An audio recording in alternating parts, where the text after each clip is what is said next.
Hey, I recently visited one of the most northern cities I've ever been to, and I wasn't expecting much by way of cycling in this city, but boy, was I wrong. There's some really inspiring people doing some cool things to help get more people on bikes and make the city more bike friendly.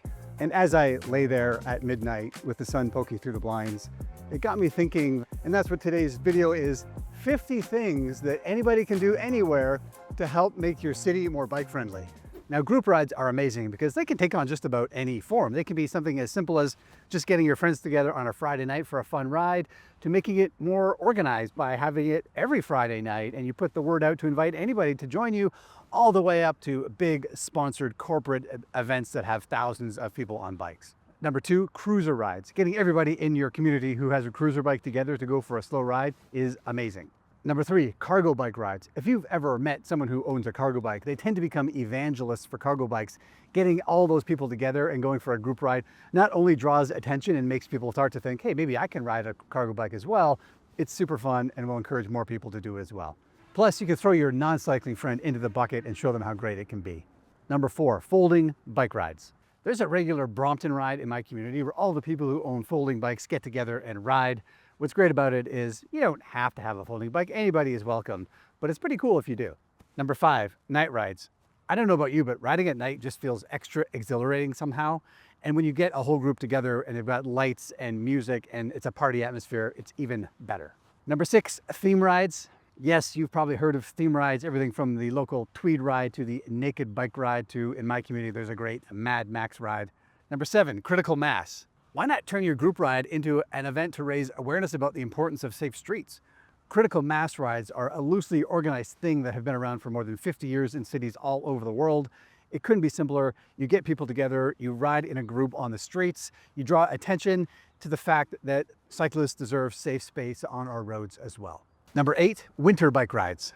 Riding in winter can be scary for even the most hardy cyclists, and one way to demystify it and share information is organize a group ride, find a milder winter day, find a safe route, get people out there, they'll share information, they'll share tips and gear and all that kind of stuff, and pretty soon riding in winter won't seem so intimidating. Number nine, affinity rides for underrepresented communities. Wouldn't it be amazing to have bike lanes in all kinds of neighborhoods and not just the stereotypical white guys on bikes commuting to their office jobs? Yeah, that would be amazing. One way to get this started in your community is to just organize a group ride in a neighborhood that is not that bike friendly. Number 10, bike polo meetups. Yes, bike polo is a real sport. Number 11, slow roll style inclusive rides. Just calling a group ride a slow roll changes the dynamic. It gets over the stereotype of like really fast people in Lycra going on racing bikes. It just can get anybody out to cruise down your community in a group ride. It can be super fun, super welcoming, super inclusive. Number 12, charity or fundraiser rides. Attaching a charity element to a big organized group ride not only can benefit a charity for a good cause, but it is a really easy way of getting people involved because they feel like they're doing good and doing something more than just riding bikes for fun. 13, bike clubs. A lot of bike clubs were formed to help people come together and organize long multi-day rides, but a bike club can be for anybody doing pretty much anything. Number 14, a mass sponsored organized group ride. I love a big urban mass group ride that's organized in a way that gets tens of thousands of people out. Yes, it could take years for these to build up into really big events, but once they get there, they can do a lot for making your community more bike friendly. Next category, loaning a bike. On a recent trip to Yellowknife in the Northwest Territories of Northern Canada, not a place where you'd expect to see a lot of cycling, I met a small but passionate group of people who are making a huge difference in their community.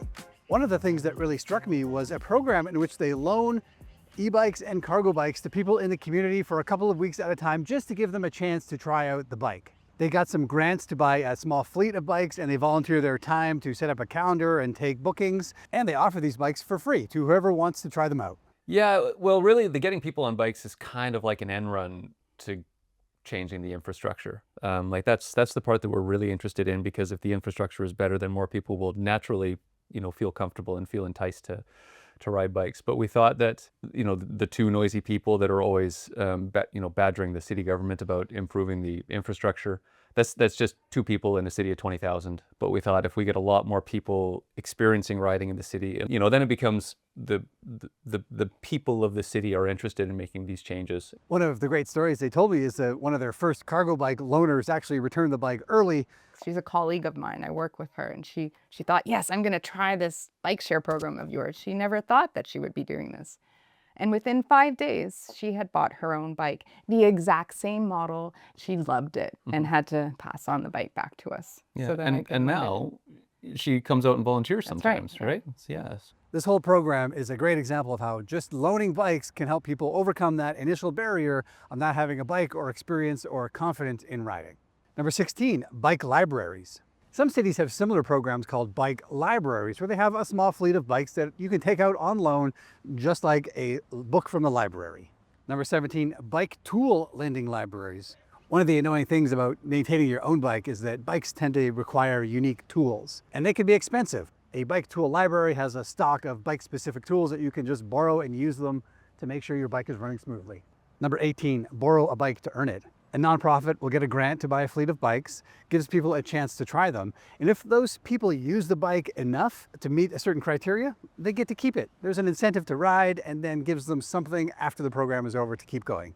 Number 19, e-bike loaner or trial programs.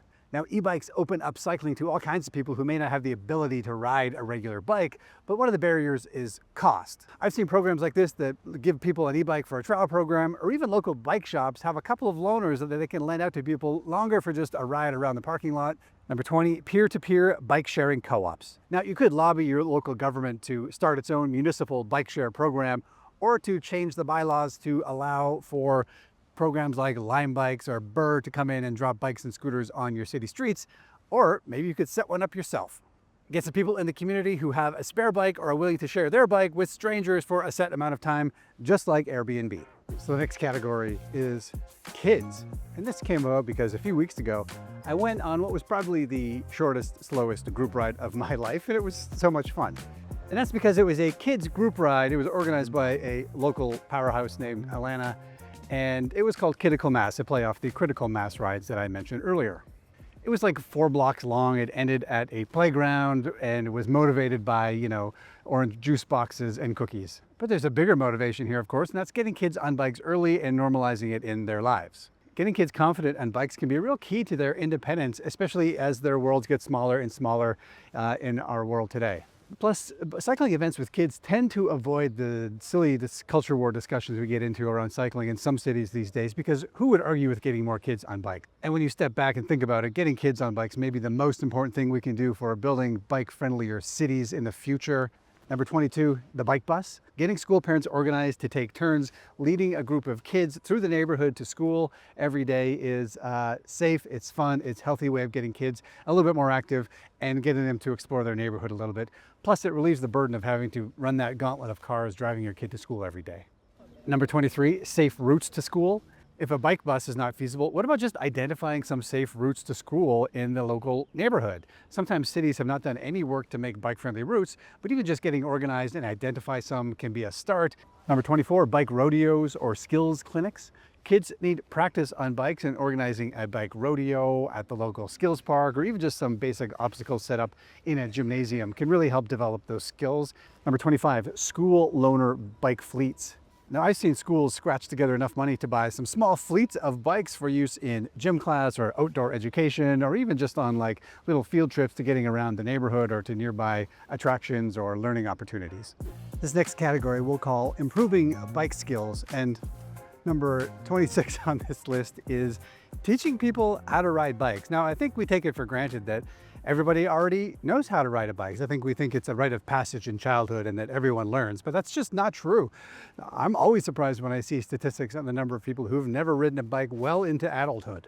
But that doesn't mean they'll never learn how. There's an amazing program here in Calgary called Youth en Route that's actually getting into high schools as part of the gym curriculum and teaching kids how to ride bikes, not just the skills to get up and ride, but also navigating the streets safely, learning how to get around practically, integrating with transit, all those things you need on a bike to get around in the city. So you look at all of these programs that encourage kids to ride their bikes to school, whether it's safe and active routes to school or, what are those kids? They're just lazy. They're not riding their bikes to school. No, that's not the case at all. These kids aren't lazy. They simply lack the skills and the equipment to be able to make this choice. It's a privilege to have a bike and to be able to have the luxury to be able to use it.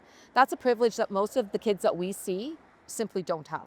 The organizer told me one of the best parts of the program is when she hears that kids go home and then teach their parents how to ride or their siblings how to ride. That just shows like the skills that you teach can expand exponentially. Number 27 is learn to ride camps. If you've never learned how to ride a bike and you don't know how to teach your kid, you can always sign them up for camps. Lots of programs these days like day camps or summer camps are designed specifically to teach kids how to ride your bike. Number 28, earn a bike programs. Basically, you invite kids who don't have a bike or have access to a bike or just have a lot of time on their hands into a program, and you teach them skills. You either have them build a bike or learn how to fix a bike, and their payment, what they earn through this program is they get to take the bike home and it's theirs. 29, community bike shops. This is basically a volunteer or nonprofit driven place where people come and not necessarily to have their bike fixed, but the tools are available. There's boxes of spare parts. They can come in and fix their bike or learn from others in the space how to fix their bike.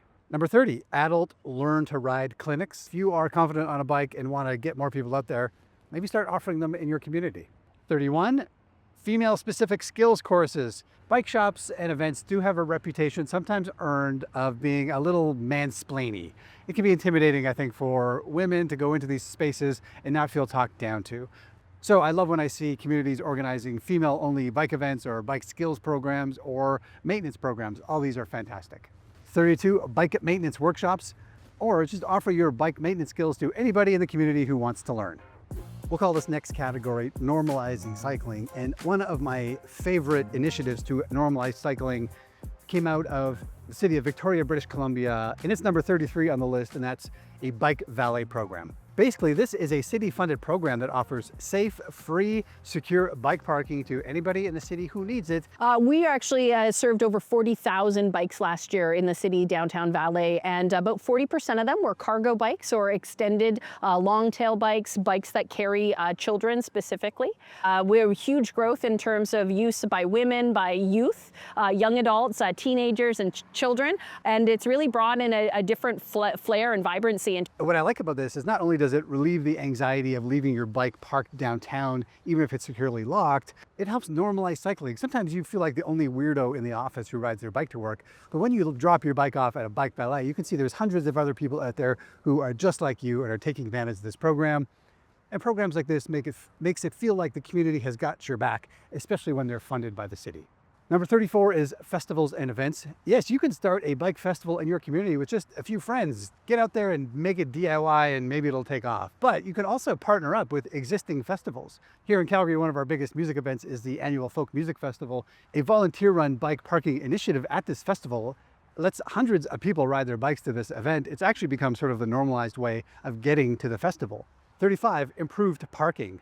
Bad and unsafe parking is, I think, an underappreciated barrier to getting more people cycling. And maybe you're not a city official who's got a line to the budget to add more bike parking to the city government, but you do have a voice. And if you can educate business owners on what safe bike parking looks like, or encourage property owners to relocate bike racks into safe locations away from the dark corners of the back alley, you can absolutely make a difference in your community.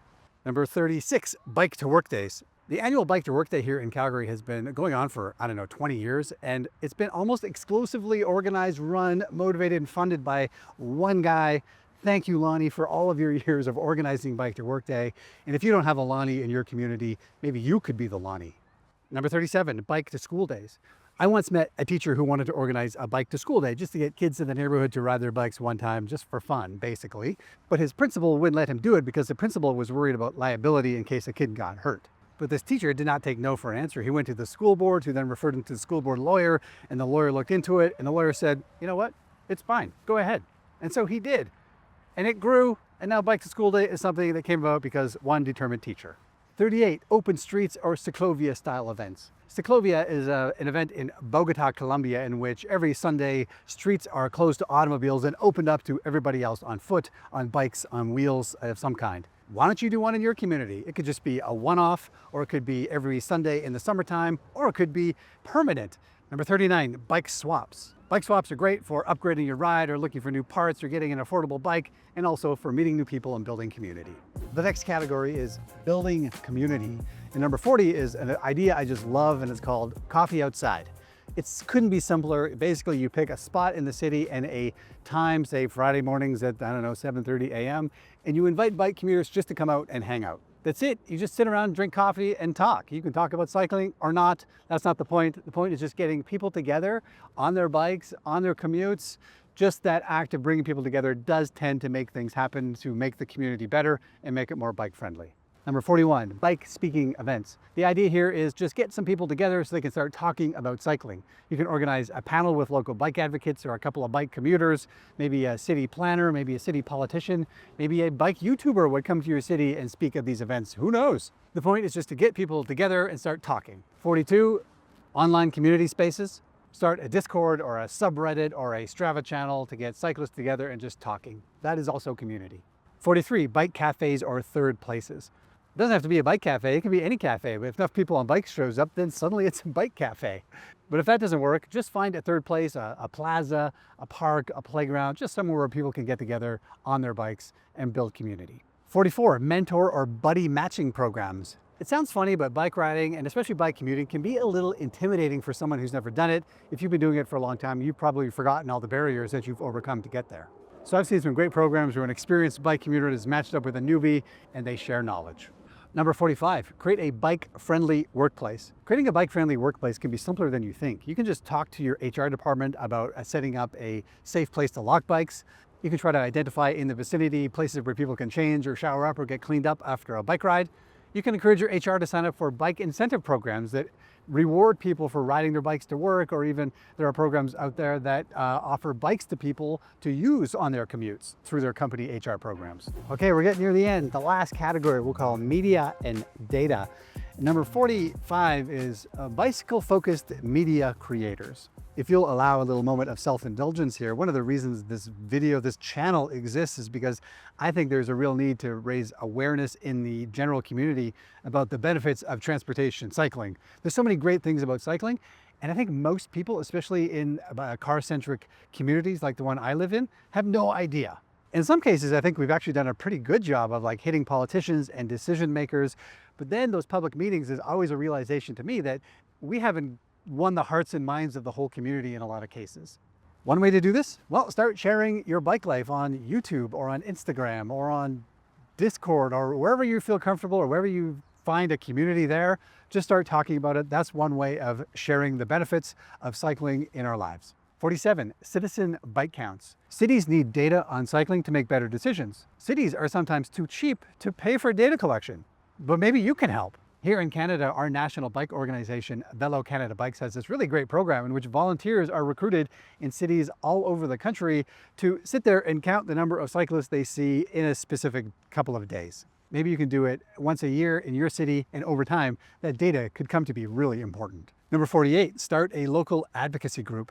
Strong advocacy groups are key to every good bike city I've ever visited, but somebody's got to start one. Maybe it could be you. Just remember to work closely with the pedestrian and transit advocates because we're all on the same team. Number 49, write letters. Arguing with people on Facebook or Twitter about cycling is not only a waste of your time, it's not going to change anyone's mind, in my opinion. What can make a difference is writing a thoughtful, original letter or an email to a politician or a decision maker about why your life is better because of cycling and how they might do a better job encouraging it in other people. Or maybe you don't like writing, maybe you're a graphic designer. Design a little sticker for bike-friendly businesses and go visit business owners and ask them to put the sticker up in their window. That can also raise awareness. Number 50 is educate yourself. The first step in creating a more bike-friendly city is to learn as much as you can about the benefits of cycling.